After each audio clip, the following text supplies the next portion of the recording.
దాసోహం పెద్దమ్మ గారు.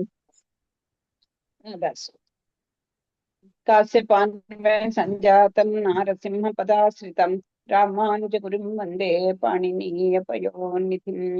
భాగవత సత్కృష్టికి సాదరంగా ఆహ్వానం పలుకుతూ మనం రామానుజని ప్రారంభం చేసుకుంటాం. దాంట్లో ఇతరాజు చేతిలో రోజు ఒక 2 శ్లోకాలు మనం చదువుకుంటున్నాం కదా, అవి చదువుకొని పాఠ్యాంశం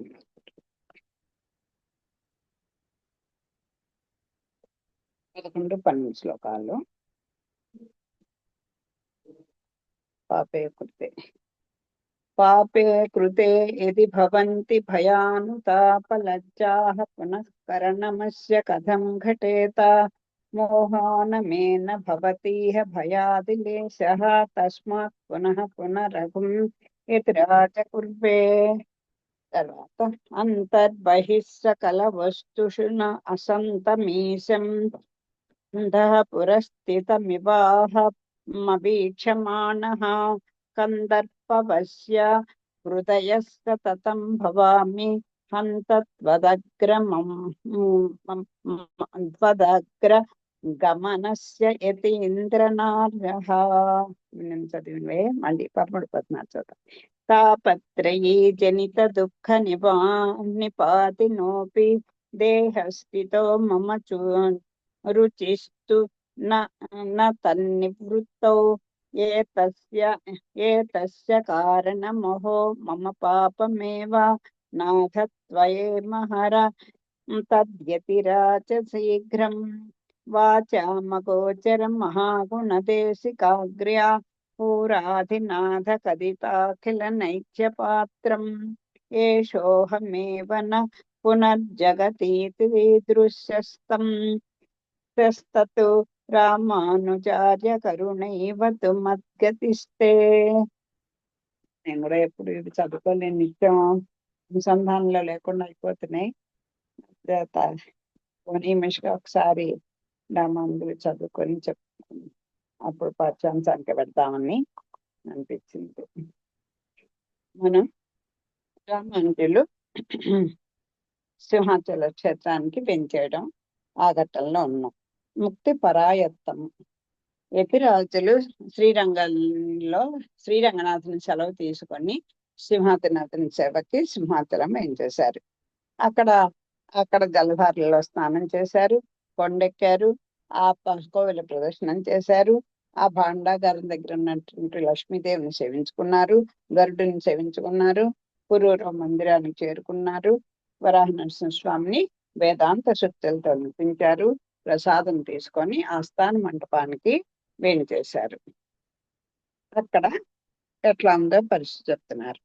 సింహాచలమున కాంత కృష్ణార్యుడను గొప్ప వైణిక భక్తుడు నిత్యము పదరచన చేయుచు వాణ్ణి వీణియపై మేళవించి గానము చేసి స్వామిని స్తుతించుచుండెను. ఆ పదముల భావ గాంభీర్యములకు భక్తుని గాన మాధుర్యమునకు తంత్రీధ్వానమునకు ముగ్ధుడైన వరాహ నరసింహుడు నృత్యము చేయుచుండెను.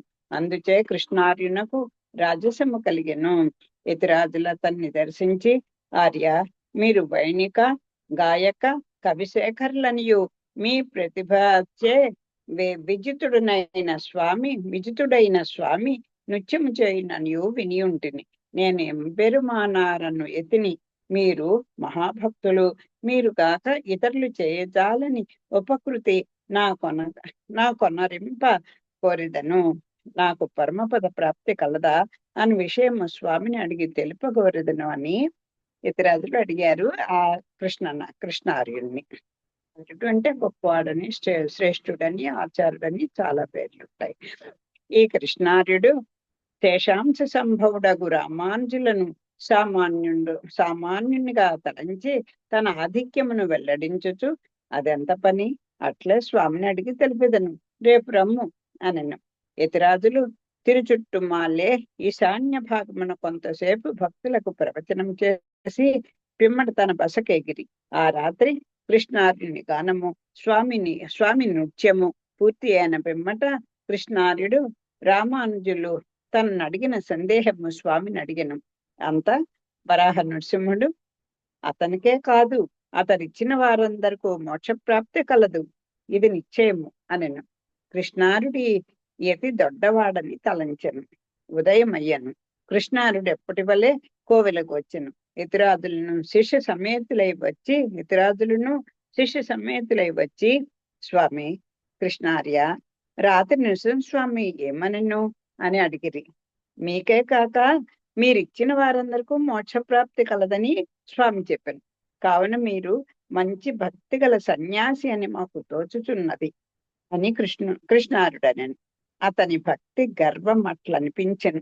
యతీంద్రులు ఇట్లనిరి, ఆర్య, మీకు మోక్షప్రాప్తి కలదా అన్న విషయమును స్వామిని అడుగురాదా?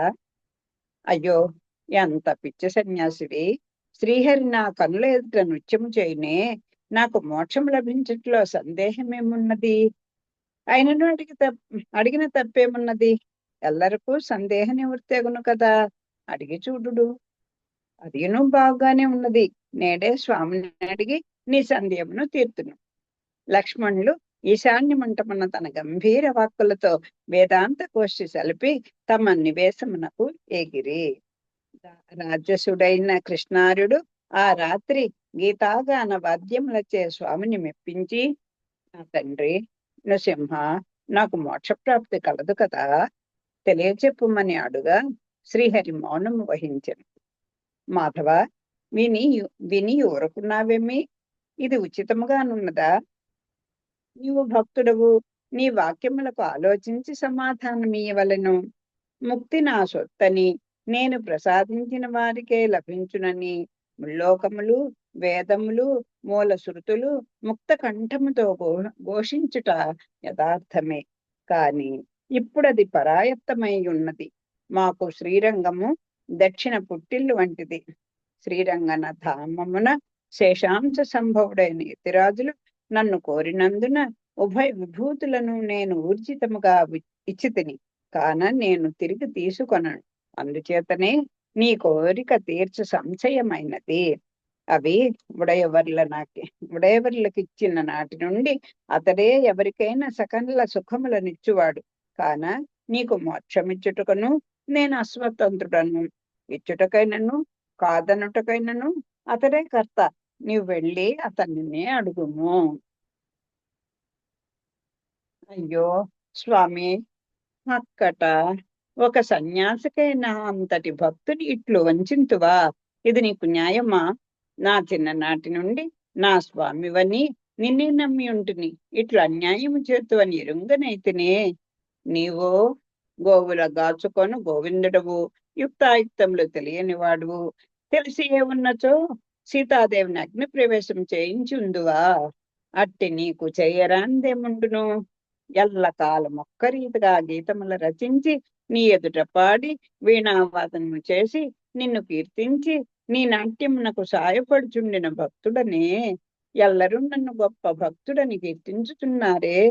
నా ఇంటి ముంగిట కల్ప వృక్షము అని, నా ముంగొంగు బంగారము అని తలచి మురియుచుంటినే. నే భావించిన అన్నియూ మంటగలసెను. ఆ మాయ సన్యాసి నిన్ను నిశ్చయముగా మభ్యపెట్టెను. ఆగుము, వేయి చెప్పనేలా. నీ గర్వమే ఇంత చేసినది. వినుము, ఇందు నా నేరమేమున్నది? ఆకారత్రయము తెలిసి పంచ సంస్కారములు పొంది బోధించగల సంస్కారము కలిగి సత్కాలక్షేపం చేయవారికి ఎవరికైనాను మోక్షము లభించును. భక్తులు, దానగుణములు కలవారు, సుకృతములు చేసిన వారు, మనసున్న నన్నే ధ్యానించుచు కాలము గడుపువారు, క్రమముగా శుద్ధమైన సత్వగుణము కలిగి ఆచార్య కటాక్షము పొందిన వారికి పరమపదము లభించును. భూమిపై చర అచర రూపములు కలవు, వివరించదను వినుము. చర రూపమే ఈ దొడ్డ సన్యాసి ఎంబెరుమానార్. అచరములే నా విగ్రహములు. రామానుజారులు అనువారు శాస్త్రోక్త యతి, సదాచార నిరతుడు. నా చర రూపమును వారిని చూచియు నమస్కరింపవైతివి, గానము చేయుచుంటిని కదా అని గర్వించితివి. నేను నీ భక్తి భావననే కనిపించుచుంటిని.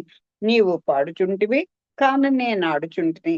పరమపదము జ్ఞానం నిష్టలు లేనిదే లభింపదు. నీవు భాగవతాపచారములు రెండును చేసితివి. ఇందు రెండవది అపరిహార్యము, శిక్షార్హము. ఈ నేరము నీ గీత రచన వాని గానముల వలన గర్వం వలన జరిగినది. అటు నీ పదములు విద్యాగంధ శూన్యుల పాలగును, మాన్యులు నిరాదరింతురు. చూడండి, ఎంత లేశ మాత్రపు ఒక ప్రజ్ఞ భగవత్ కృప వల్ల, భాగవతుల యొక్క మంగళాశాసనం వల్ల, ఆచార్య కృప వల్ల మనకి లభిస్తుంది. ఈయనకి పూర్వజన్మ సుకృతం వల్ల సింహాద్రినాథుని యొక్క కటాక్షంతో ఈ కృష్ణమార్యుడికి గొప్ప గీతాలని రచించుకోవడం, వాటికి వరుసలు కట్టుకోవడం, పాడడం, వేణి అంటే వీణ మీద వాటిని మళ్ళీ అనుసంధించడం, అది చూసి సింహాద్రినాథుడు పొంగిపోయాడు. ఈయనకి గర్వం వచ్చేసింది. భక్తి చూడండి, 9 రకాల భక్తులు అంటారు. దాంట్లో ఇది దంభ భక్తి అంటారు. అబ్బా, నా అంతటి వాడు లేడు అనుకునేటువంటి ఒక గర్వం మనలో లేస మాత్రం ప్రజ్ఞ కనుక వస్తే, ఆ గర్వం ముందర 1000 రెట్లు అయిపోతుంది. నలసంత ఉంటే అది 1000 రెట్లుగా ఇదైపోతుంది. మనంతటి వాడు లేడు అనేటువంటి ఒక ఇది వచ్చేస్తుంది. స్వామిని కూడా చూడండి ఎంత దూషించాడో. నా ఉండేవయ్యా, నువ్వేమిటి ఆ గొల్లవాడివి, అంచేత నీకేం తెలుస్తుంది, ఆ గోవులు కాచుకోవడం తెలుసు. నీకంత కనుక విజ్ఞత ఉంటే ఆ సీతంతల్ని ఎందుకయ్యా అగ్ని ప్రవేశం చేయమంటావు? తెలుసులే, ఇంకా నా గొప్ప ఏముంటుంది, ఇంకా నా గొప్ప నువ్వెక్కడ గుర్తించగలవులే అన్నట్టుగా మాట్లాడుతుంటే స్వామి ఎలా చెప్పా. ఎందుకంటే మళ్ళీ ఇక్కడ నేను వివరణ చెప్తున్నానంటే, ఉడయవర్లకి ఇచ్చేశారు నిత్య విభూతి, లీలా విభూతి రెండింటి మీద ఆయన, నువ్వు ఈ లోకంలోకి ఆ లీలా విభూతికి వెళ్ళవయ్యా, నా పరత్వాన్ని స్థాపింపోయా అని స్వామి అడిగితే, ఆయన వదలలేక అయితే నాకు ఉభయ విభూతుల నాయకుడుగా నన్ను చేస్తావా అని అడిగారు. ఎందుకని అలా అంటే ఎవడిస్తాడు? ఒక రాజ్యాన్ని పాలిస్తుంటే, ఈ విశ్వాన్ని పాలిస్తుంటున్న ఆయన, సర్లే లీలా విభూతి మీద నీకు అధికారం ఇస్తాలే, వెళ్ళిపో అంటే ఏమో ఊరుకునేమో, కానీ నిత్య విభూతిని ఇస్తాడని అనుకోలేదు కదా. ఎలా ఆయన పంపించాలనుకొని పాపం ఉభయ విభూతి నాయకుడిని చేసేసాడు స్వామి. అంచేత ఆయన ఉడయవర్ అని పేరు కలిగింది రామానుజుడు. ఆ రకంగా వచ్చాడు. నా వల్లే వచ్చిన ఆయనే, కానీ ఒక ఆచార్య లక్షణం ఎలా ఉండాలి అనేది ఎంత స్పష్టంగా స్వామి చెప్పారు చూడండి. ఎప్పుడు కూడా వాళ్ళు భక్తులనే వాళ్ళ ఆచరణ ఎలా ఉండాలి, జ్ఞానము అనుష్ఠానము రెండు. అందుకే ఒక పక్షులతో పోలిస్తారు ఆచార్యుల్ని భక్తుల్ని కూడా. వాళ్ళు దాన గుణం కలిగి ఉండాలి, సుకృతములు చేసిన వాళ్ళు ఉండాలి, మంచి పనులు చేయాలి, మనసుని ఎప్పుడు కూడా నన్నే ధ్యానిస్తూ ఉండాలి. తర్వాత వీటన్నిటికన్నా గొప్ప గుణం ఏం కావాలి, అసలైనది ఏమిటంటే సత్వగుణం కలిగి ఉండాలి.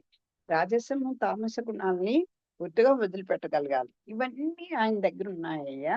అంచేత నువ్వు భాగవతాపచారం చేసావు, నన్ను సరే దూషించినా నేనేం పట్టించుకోను. ఆయన పట్టించుకునేవాడైతే ఇదంతా మనకి తెలుసు. కృష్ణావతారంలోనే ఆయన ఎన్ని దెబ్బలు తిన్నాడో, ఎన్ని కొట్టబడ్డాడు, దొంగ అంటే ఊరుకున్నాడు, అదేంటి స్త్రీలు అంటే ఊరుకున్నారు. ఇప్పటికీ అపవాదులు ఇంకా అలాగే ఉన్నాయి ఆయన మీద పాపం. అయినా కూడా భాగవతాపచారం చేస్తే ఆయన సహించలేడు. తన భక్తుడిని కనుక నిరసంగా మాట్లాడితే ఆయన నిరసిస్తే ఊరుకోలేడు. అది మనకి రామాయణంలో కూడా ఆంజనేయస్వామి విషయంలో తెలుసు. ఆ ఆంజనేయస్వామి బాణాలు వచ్చేసరికల్లా ఇంక కోపం వచ్చింది కదా. ఇవన్నీ మనం పెద్దల వల్ల పుట్టినవే కదా. అంచేత సరేలే, నీ తప్పే ఉందిలే, నువ్వు బ్రహ్మాండంగా రచించావు, నువ్వు పాడావు, నీ భక్తికే నువ్వు మంచి పాటలు పాడావు, నేను ఆనందించాను, నాట్యం చేశాను. కానీ నేను ఇచ్చేసాను అయ్యా, నా దగ్గరున్న సంపద అంతా ఇచ్చేసాను, నా పవర్స్ అన్ని రామానుజులకు ఇచ్చేసాను, ఆయన కాళ్ళ మీద పడు, నీకు అదే దిక్కు అని చెప్పేశారు. అంటే ఒక పండితుడు అనుకోండి, పామరుడు అనుకోండి, భక్తుడిని అని చెప్పుకునే వాడికి ఎలాంటి లక్షణాలు ఉండాలో మనం చెప్పేసుకుంటాం. నేను చాలా భక్తునండి, నేను రోజంతా 10 గంటలు స్వామి స్మరణలోనే ఉంటానండి అని. నేనంత అలా చేస్తాను అనుకునేసరికే పోయింది. అది అక్కడ గుర్తించాల్సింది. ఎందుకంటే మళ్ళీ మనకు ఈ టాపిక్ అయిపోతే మర్చిపోతానేమోనని చెప్తున్నాను. దీంట్లో మనం గుర్తించాల్సింది ఏంటంటే, మనకి ఆ కథాగమనం అలా నడిచి రామాంజలి మీద మనకు కూడా భక్తి విశ్వాసాలు, ప్రేమ అనే ఆ అంకురం మనలో ప్రవేశపెట్టాలని ఈ రచయిత అమ్మగారు ఈ రకంగా ఈ ఈ యొక్క కథాగా ఇలా ఉన్నది. లేకపోతే పరమత ఖండాలు ఇలా చేశారు, ఖండాన్ని ఇలా చేశారు, ఇవన్నీ ఆవిడకి ఆ భగవత్కృపతో వారి ఆచార్య కటాక్షంతో అవన్నీ కల్పల మూలకములే. కానీ ఆవిడ వాటి జోలికి వెళ్లకుండా కథని ఆనందంగా అలా మనసుకి, అంటే మాలాంటి వాళ్ళకి కూడా సులువుగా అర్థమయ్యే భాషలో చూపిస్తున్నారు. ఇక్కడ చూడండి, అత్యంత స్వామికి చాలా కోపం వచ్చింది. వచ్చేసి నువ్వు భగవతాపచారం చేసావు. దీంట్లో రెండవది అపరిహార్యము. నన్నంటే తిట్టవయ్యా, నా భక్తుడు నన్నవా, అది నేను అది పరిహారం అవ్వదు. నువ్వు చేసిన పాపానికి పరిహారం లేదు అంటారు చూసారా, అది శిక్షార్హము. ఈ నేరం సర్లే నీదే ఉందిలే, నీ గీత రచన ఆ గానముల వలన కలిగిన గర్వం ఇదయ్యా అయింది. సర్లే ఏం చేస్తాం, అంచేత ఆ గర్వంతో నువ్వు ఊపిపోయి ఉన్నావు కనుక నేను రచించాను ఇంకా జన్మల వాసన కూడా ఉండిపోతుందేమోనని, అంచేత విద్యాగంధం లేని శూన్యులు మాత్రం అలా పాడుకుంటారులే, కష్టపడి రాసావు కదా, కానీ మాన్యులు నిరాకరించరు. ఆ శాస్త్రవేత్తలైనటువంటి విద్యా వయోవృద్ధులు వాళ్ళు మాత్రం ఈ వీటిని అంగీకరించరని శాపం పెట్టారు. నృసింహ, నిన్నే నమ్మి నన్ను వంచితివి, నన్ను నా గీతములను శపించితివి. ఆ గీతములందు కీర్తింపబడింది ఎవరు? నీవే కదా. నిన్ను నీవే నిషేధించుకొంటివి. నీ వంచన నేను మాత్రం సహించునా? నీ విమానము నేలకూలును గాక, నీ కోవెల ఏకధాటిగా 7 దినములు కాలును, అట్లు కాలియు చెక్కు చెదరకుండును, విమానము పునర్నిర్మింపబడును అని భక్తుడు శాపం పెట్టాడు. చూడండి, అంటే భగవంతుడు ధీటైన వాడు భక్తుడు ఎప్పుడు కూడా. ఈయన మనస్ఫూర్తిగానే పాపం గనం చేశారు, అన్నీ చేశారు. కానీ ఆ గర్వం అనేది ఒక్కటి చిన్న లేశం మాత్రం, చిన్నదేంటి, ఆరుణ్యం చెప్పుకోవడంతో ఆయనకు అది పతనమైంది. అంచేత ఈయన కూడా స్వామిని, నువ్వు 7 రోజులు నీ కోవిల విమానం నెలకొల్లిపోతుంది, 7 రోజులు ఆ ఏకధాటిగా ఆ కాలిపోతూ ఉంటుంది. అంచేత నేను ఇంత కష్టపడింది నీ గురించే కదా, నేను పాడిన ప్రతి అక్షరం నీకే చెందింది కదా, చూసుకో అన్నట్టుగా ఈయన కోపం వచ్చి శిష్యుడు కూడా ప్రతి శాపం పెట్టేశారు. భక్తుని శాపమును భరించి స్వామి భక్తవాత్సల్యమును చూపిన. ఓన్లీ అన్నాడు, వాడు బాధపడుకుంటుంది కదా. చూడండి, ఎంత తల్లిదండ్రుల విషయంలో, పెద్దల విషయంలో, భగవంతుడి విషయంలో కూడా నిజంగా భక్తులైతే వాళ్ళని ఓన్లే పాపం ఇన్నాళ్ళు ఏదో కోపం మీద అలా అరిచాడులే, అలా తిట్టాడులే అని క్షమించేస్తారు చూసారా. అలాగా ఎంత భక్త వత్సలుడంటే, స్వామిని శపిస్తే మాత్రం ఆయన అది అవ్వాలా చెప్పండి. ఆ వాత్సల్యాన్ని చూపించుకున్నాడు స్వామి. ఆ భక్తుని శాపమును భరించి స్వామి భక్త వాత్సల్యము చూపాను. స్వామి వాక్యానుసారము కృష్ణార్య పదములు నేటికి నీ మాలదాసులు పాడుచున్నారు. భక్త వాక్యానుసారము తర్వాత కొంతకాలమునకు మళ్ళీకి నేనను తురక సర్దారు తన దండుతో వచ్చి ఆకాశమునంటూ స్వామి కోవిల విమానమును పడగొట్టి కోవిలకు నూనె గుడ్డలు చుట్టి దాన్ని 7 అహోరాత్రములు తగులపెట్టెను. అట్లు కాలియు కోవిల నేటికి దూరం నుండి చూచిన అద్దము వలె మరయుచు కనిపించుతున్నది. విమానము పూర్వ వైభవము చెడకుండా పునర్నిర్మింపబడి ఉన్నది. అంటే భక్తుని యొక్క వాక్కు కూడా ఇంత పవరైంది. కృష్ణారుడు వేరుగతి లేనివాడే క్రోధము విడిచి పశ్చాత్తప్తుడై సింహాద్రినాథుని పాదముల పడి మొక్కి ప్రార్థించాను. ఇంత కష్టపడి రాసినవన్నీ అది శంకులో పోస్తే కానీ తీర్థం కాదు కదా. అయ్యో, మాన్యులు ఎవరు ఆదరించలేదని బాధ వచ్చింది, గర్వం కాస్త తగ్గింది, పశ్చాత్తాపంతో కుమిలిపోయాడు, సింహాద్రినాథుని శరణు వేడాడు. దేవా సింహాద్రినాథ, నిన్నే తండ్రిగాను తల్లిగాను దాతగాను త్రాతగాను ఆప్తునిగాను తలచి ఉన్నవాడును. ఇది యథార్థము తండ్రి. నీవు ఆప్తశరణ్యుడవు, భక్త వత్సలుడువు, నేనాడిన దురుక్తులను మన్నింపుము, వారిని మరచి నన్ను కటాక్షింపము. కృష్ణార్య, లోక రక్షాభారం వహించిన మాకు నీ వంటి భక్తిని కాపాడుట భారం కాదు. అపకారికిని మున్నన్నడును అమృతము చెప్పి ఉండలేదు. న్యాయము తప్పి పలుకను, నేను పొరుము చెప్పినట్లే చేయుదును. కుమార, రామానుజార్యుని ఆశ్రయించము, మోక్షము కరతలా మల్లకమగును. సందేహించగా వెళ్ళము. ఇంకా నేనేం చేయలేను ఆయన. నన్ను ఎలా ఆదరించినా నీకు నిన్ను క్షమించగలను నేను, కానీ అది నా చేతిలో లేదు కనుక రామానుజుని శరణు వేడు అని చెప్పారు.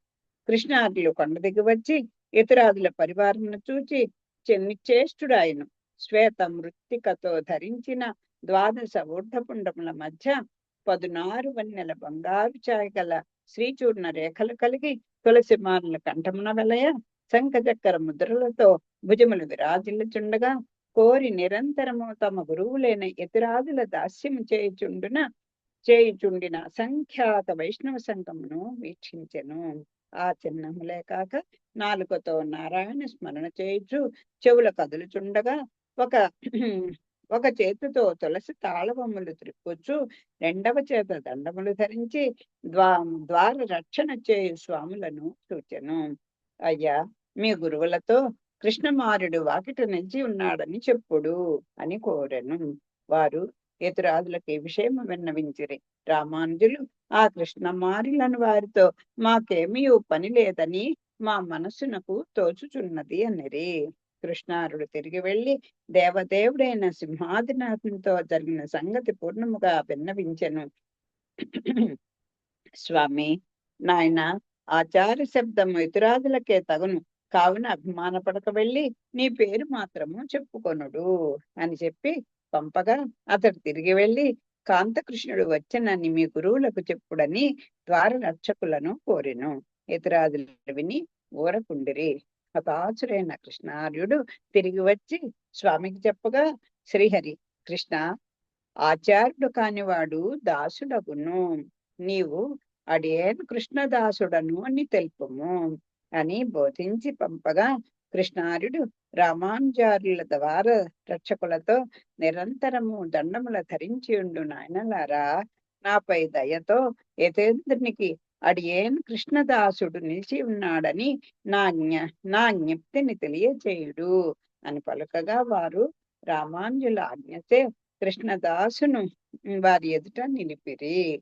అంటే ఇది చాలా, ఇంకా ఆ తరం కాదు, ఈ తరం కాదు, రాబోయే తరం కాదు, ఎవరైనా సరే పెద్దల దగ్గరికి వెళ్ళినప్పుడు దాసురాల్ని లేకపోతే దాసుడిని, అంటే దాసుడు అంటే సేవకులు అంటే ఒక్క మన కింద పనిచేసే వాళ్ళని కాదు, విశ్వానికి కర్త అయినటువంటి సర్వస్వతంత్రుడైనటువంటి స్వామి ఒకడు ఉన్నాడు, విశ్వాధినేత.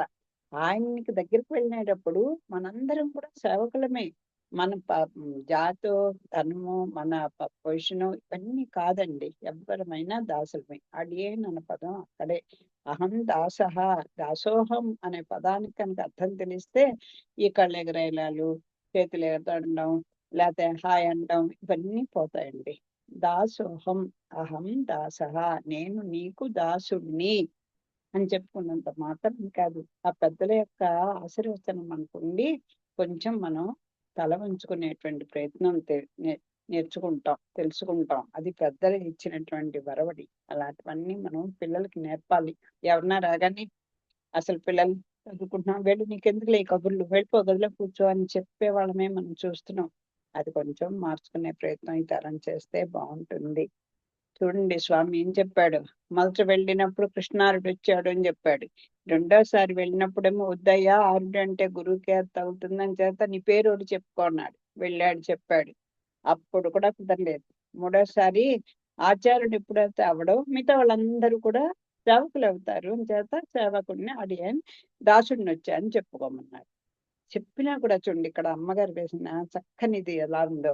నిరంతరము దండముల ధరించుండు నాయనలారా, అక్కడ ఆ ద్వార పాలకుల్ని కూడా గౌరవిస్తూ, అందుకే కోయిల్లోకి వెళ్తూ కూడా జై విజయులకు ఒకసారి దాసం పెట్టుకుని లోపలికి వెళ్ళాలి. వాళ్ళ పరివారాన్ని కూడా మనం ఒక్కసారి మనస్ఫూర్తిగా విష్ చేస్తే లోపలికి వెళ్ళాలి. వాళ్ళని కూడా గుర్తించి మీరు కాస్త దయచేసి నన్ను అడిగాను, కృష్ణదాసుడు వచ్చాడని కొంచెం గుర్తు చేయరా అని ప్రార్థించాడు. అది చెప్పాడు. నేను ఆర్యుణ్ణి, శ్రేష్ఠుణ్ణి, ఆచార్యుణ్ణి అన్నటువంటి ఆ గొప్ప అది పోగొట్టుకొని మనం నిరంతరము భగవద్దాసులము అని గుర్తుపెట్టుకొని వెళ్ళినప్పుడే రామానుజులు స్వీకరించారు. అప్పుట జన్మ దరిద్రుడు అపార ఐశ్వర్యము పొందినట్లు, జన్మాంధనకు దృష్టి కలిగినట్లు, ఎడారిలో గొంతు ఎండి ఉన్న వానికి నీరు లభించినట్లు, కుంటివానికి నడక కలిగినట్లు, కృష్ణారుడు ఆనందంతో యతిపతికి దండ ప్రణామం చేసి నిలవగానే యతిరాజ శ్రేష్ఠుడు వారిని కటాక్షించి పంచ సంస్కారములు చేసి అర్ధ పంచకమును త్రిభాష్యములు మొదలగు సర్వ హితోపదేశములు చేసిరి. అతనితో ఇట్లన్రి, ఆయన నరసింహస్వామి ప్రహ్లాదుని రక్షించి ఈ పర్వత శిఖరమున ఒక యందు అత్యారూపుడై నిలిచి ఉండగా పురూరవ చక్రవర్తి వరాహ నృసింహునకు ఒక దారు మంటపం నిర్మించాను. తర్వాత లాంగూల గజపతి సర్వ లక్షణ యుతమకు సుందర మంటపములు కోవెల నిర్మించెను. ఒక ఎత్తి ఆకాశగంగను తెచ్చి గంగధారల కల్పించెను. ఈ సింహాద్రి వైభవం ఏమని చెప్పవచ్చును. అట్టి సింహాద్రినాథుని దయాపాత్రుడవు అని ప్రశంసించగా, కృష్ణసూరి యతి సార్వభౌమ తమ దాసుడనై తమ సన్నిధిని ఉండగోరుచున్నాను అనెను. లక్ష్మణులు వానిని ఉచ్చగించి, నాకు చేయగోరిన సకల కైంకర్యములు నీ విచటనే ఉండి నా నా ఈ నొరహరికే చేయుచుండము, మారు పలకకము, ఇది మా యాజ్ఞ అని పలికినందున కృష్ణసూరి యతిరాజులకు ప్రదర్శన నమస్కారములు చేసి తిరిగి వెళ్ళిరి. సింహగిరీసునకు కైంకర్యము చేసు దేహాంతరమున మోక్షము పొందిరి. భాగవత దాసులకు, ఆ భాగవతములకు, తమ ఆచార్యులకు మనం వరుసగా వాళ్ళని గుర్తించుకొని వాళ్ళ మంగళాశాసనం పొందితే భగవంతుని యొక్క కటాక్షాన్ని కూడా మనం పాత్రలు అవుతామని ఈ తాండవ కృష్ణాచార్య గారి కథ మనకు చెప్తోంది. ఇదే ఏంటంటే రామచంద్రాచార్య స్వామి వారు ఎంత చక్కని కృష్ణమయ్య అనేటువంటి చక్కని పుస్తకాన్ని వచన రూపంగా రాశారు. అది చాలా మన యొక్క జీవిత చరిత్ర మొత్తం అంతా దాంట్లో ఉంటుంది. చాలా గొప్ప గ్రంథం అది. అలా పెద్దలు ఎంతో మంది అందిస్తున్నారు. అప్పుడు ఆ సార్వభౌమ అన్న పదం వచ్చింది. అలా నువ్వు దయాపత్రుడవయ్యా, నేను నీ దగ్గరే ఉంటా అంటే కాదు సింహద్రినాథుని సేవించుకుంటూ ఉంది. ఆ కోసకి ఆ రామానుజుల గారు దీంతో మోక్షాన్ని పొందారు. తర్వాత అంతిమ సంస్కార వివాదము తర్వాత ఘట్టానికి వెళ్తున్నాం. యామునుల శిష్యుడు మార్నే నంబికి దేహాంతమాయను. మహాపుణ్యుల దేహమునకు బ్రహ్మ మీద సంస్కారం చేసిరి. దీంతో శ్రీ వైష్ణవ సమాజమున వివాదములు తలెత్తను, కక్షలు ఏర్పడను. కారణము మార్నే నంబి వర్ణాంతరుడగుటయే మహాపుణ్యులను వెలివేసిరి. ఈ విషయం ఇతరాదును తెలిసి తమ ఆచార్యులకు పెరేనమ్మతో ఇట్లన్రి, ఆచార్య, మీరు పెద్దలు, సర్వము తెలిసిన వారు, ఇట్లు చేసిరేమి? ఎదురాజా, నీ విషయము తెలియటకే అడుగుచున్నావా, ఊరి వారు అనుకొనుచున్నాను అడుగుచున్నావా అని అడిగాను. ఏది ఏమైనాను విషయము విశదీకరింపబడవలన కదా. భగవద్గీత ఎందు గీతాచార్యులు చెప్పినట్టు పెద్దల మార్గంని ఇతరులు అనుసరించరు. భర్త బాధను భార్యయు, తండ్రి బాధను పుత్రును తీసుకొన్నారు కదా. అట్టి గురువులకు యామునుల రాజప్రణము తనకీయమని మార్నేని నంబి కోరి వారు ఇయ్యలేదని తమ గురువుల కంటే బాధపడిరి. చివరకు ఆ వ్రణమును ప్రార్థించి తీసుకొని యామునుల అనుగ్రహ పాత్రులేరి. వారిని శూద్రుడని ఎంచరాదని యామునులే సెలవిచ్చిరి.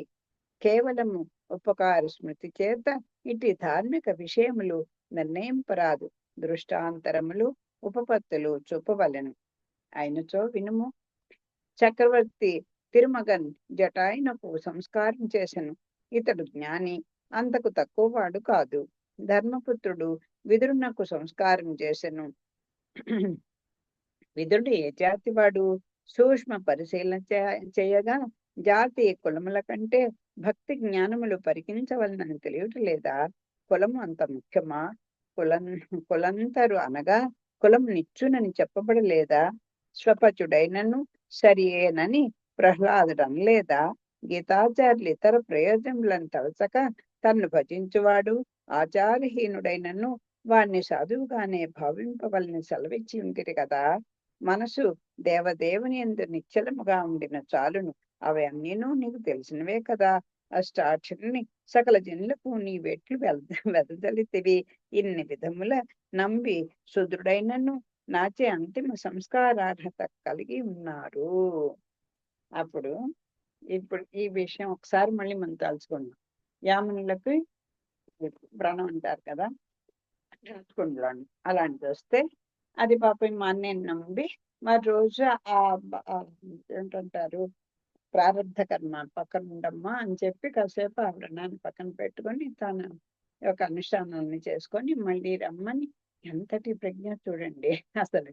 అది మళ్ళీ తనకి రమ్మని ప్రారంధాన్ని అంతటి వాళ్ళని అనుభవించాలి కనమంటే ఆయన బాధను చూడలేక మా అన్నయ్యని నమ్మి మీరు నాకు ఇవ్వండి, నేను ఆ వ్రణాన్ని ఆ బాధను నేను పడతానంటే ఆయన నువ్వు భరించలేమంటే ఆయన కాదనలేక ఇంకా ఇల్లు పట్టుబడితే ఇవ్వడం, మళ్ళీ భరించలేక ఆయనకి ఇచ్చేయడం అని జరిగింది. అంతటి వాడు కదా మా అన్నయ్యని నమ్మి కులాంతరుడు అయితే నుండి అతని సంస్కారాలు చేయడం తప్ప అంటే రామాంజలి తెలియక కాదు. ప్రపంచానికి ఒక గురువు ద్వారా చెప్పిస్తే అది ఇంకా పట్టుగా ఉంటుంది కదా అని ఈయన చేతి చెప్పించారు. ఎన్నో ఉదాహరణలు కూడా ఇచ్చారు. జటాయుకి రామచంద్రుడు చేశాడు, విదుడికి వాళ్ళ అన్నగారు కొడుకు చేశాడు, ధర్మపుత్రుడు చేశాడు. ఇలా అందరికీ కూడా చెప్పుకుంటూ వచ్చారు. ప్రహ్లాదుడు కూడా అలా చెప్పాడు కదా. మరి చండాళ్ళైనా ఇదైనా ఎవరైనా సరే నా భక్తుడైతే నేను సమానం చూస్తా అని భగవానుడు కూడా చెప్పాడు కదా. ఇవన్నీ ఉదాహరణగా చెప్పారు. స్వామి, మీరు చెప్పింది నా మనసుకు బాగా పట్టింది. తాము పెద్దలు ఈ వివరణ తాము ఇచ్చిననే కదా శోభస్కరంగా ఉండుట. సరే, అది పెద్దల ద్వారా పెద్దలు చెప్పింది ఎప్పుడైనా అది ఆచరణయోగ్యం కదా. వైష్ణవ స్వాములారా, వారట్ల స్వామిగా చేసి చూపిరి, మీరును అట్లే అనుష్ఠించుడు. రామాంజలి యొక్క వాక్కు మహాపూర్ల వివరణలతో స్వాములు సమాధాన పడిరి. వివాదము అంతటితో సమసినది. శరీరం అంత ముఖ్యమా అనేది ఇంకొక టాపిక్ లోకి పెడుతున్నాం. ఒకనాడు ఒక మూగవాడు రామాంజలి మఠమునకు వచ్చాను. వారా మూగవాణిని లోనికి కొనిపోయి తలుపులు మూసిరి. వీనితో సంభాషించుట ఆ సంజ్ఞలు లక్షణులకు తెలియనా అని కొరతాళ్వాను అనుకొనిరి. ఇతరాల మూగవానితో నా శరీరమే గతి అని నమ్ముము అని సంజ్ఞలు చేయగా వాడు దివ్యమంగళ విగ్రహమైన గురు విగ్రహమే శరణ్యమని స్మరించెను. వాడు తలుపులు తెరుచుకొని బయటకు వచ్చేసరికి ప్రవాహం వలె మాట్లాడసాగిన. వానితో సంభాషించుట ఇతరులకు శ్రమ అయ్యాను. దీంతో ఎంబెరుమానార్లకే సందేహం కలిగిన. గురు శరీరం అంత ముఖ్యమా? ఈ సంగతిని ఇదివరలో తిరువరంగ పెరుమాళ్ళ అరయర్లు చెప్పి ఉండరి. ఆయనను తిరుకోటియూరు నంబినడిగి ఆ సంగతి తెలుసుకొని చెప్పదగినది. అట్లు కాక నేనే చెప్పినా వారు నన్ను పెద్దగా తలతురు. నాకు అపచార దోషము కలుగునని తలచి నంబిని దర్శింప వెళ్ళిరి. వారి దర్శనము కాలేదు. ధ్యానమునున్నారని లోన్ నుండి వార్త వచ్చాను. ధ్యానానంతరము నంబి దర్శనమేగా లక్ష్మణులు, స్వామి ధ్యానమననేమి మేమును చేయవలదా తెలియచెప్పుడు అని కోరిరి. అంత నంబి తనకు భగవత్ స్వరూపము చూపిన ఆచార్య తరచుటే ధ్యానము. వారి కథలు వినుటే శ్రవణము, వారి నామస్మరణమే జపము. పరమపద ప్రాప్తికి నీ సోపానములను చెప్పగా రామాంజులు గ్రహించి శ్రీరంగం తిరిగి వచ్చి ఎల్లరికును గురు చరణములే గతి అని ఉపదేశించరి.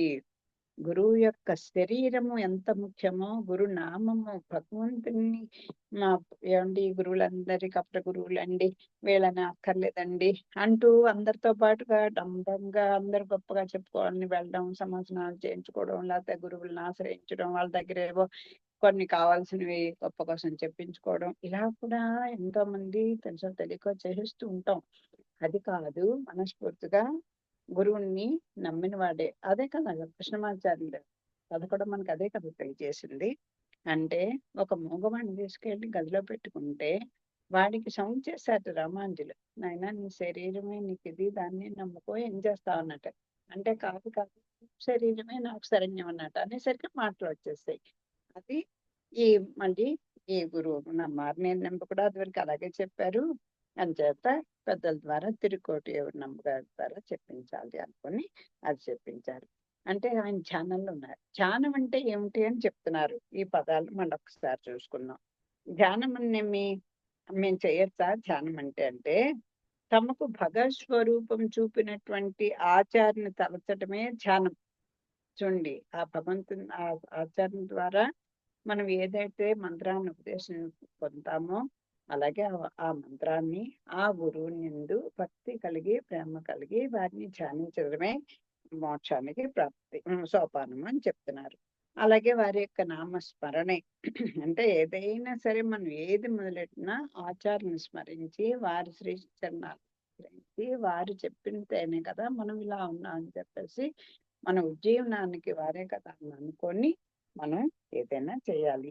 అంచేత ఎవరికైనా సరే గురు చరణములే గతి అని అందరికీ చెప్పారు రామానుజులు. ద్రావిడ ఆమ్నాయ వాక్యము యథార్థమట ఇంకొక ఘట్టము. మంగళం ఇతరాదుల పాడుకుందాం. దర్శనము రేపు మనం మిగతా చూస్తాం. స్వస్తి ప్రజాభ్య పరిపాలయంతాం న్యాయేన మార్గేణ మహిమహీషాః గోబ్రాహ్మణేభ్య శుభమస్తు నిత్యం లోకాః సమస్తాః సుఖినో భవంతు. మంగళం కౌసలేంద్రాయ మణిగుణాబ్దే చక్రవర్తి తనూజాయ సార్వభౌమాయ సర్వం శ్రీకృష్ణార్పణమస్తు.